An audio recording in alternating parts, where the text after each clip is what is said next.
একের পর এক চোট, মাঠের বাইরের বিতর্ক আর রেফারিং বিতর্কে জড়িয়ে বিশ্বকাপের আগে নেইমার জুনিয়রকে নিয়ে তৈরি হয়েছে বিশাল অনিশ্চয়তা। তবে কোটি ব্রাজিল সমর্থকের সেই অপেক্ষার অবসান ঘটছে আজই।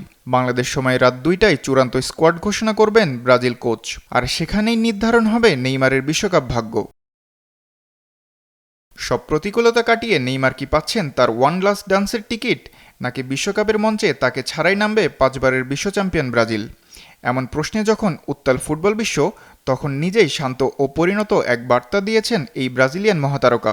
সান্তোসের ম্যাচ শেষে সাংবাদিকদের মুখোমুখি হয়ে নেইমার বলেন, আমি দলে থাকার যোগ্য কিনা সেই সিদ্ধান্ত আনচেলত্তিই নেবেন।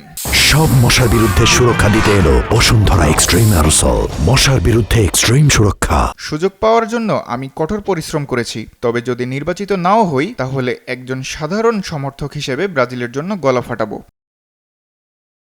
2023 সালের ভয়াবহ হাঁটুর চোটের পর দীর্ঘ সময় ফিটনেস সংকটে ভুগেছেন নেইমার। তবে সান্তোসে ফেরার পর আবারও ধীরে ধীরে ফিরে পেয়েছেন পুরনো ছন্দ।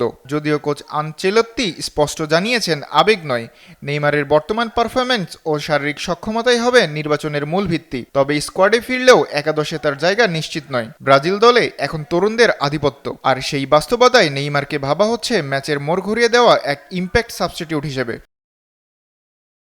ব্রাজিলের ইতিহাসে সর্বোচ্চ গোলদাতাকে বিশ্বকাপে দেখতে চান তার সাবেক সতীর্থ থেকে শুরু করে কোটি সমর্থক।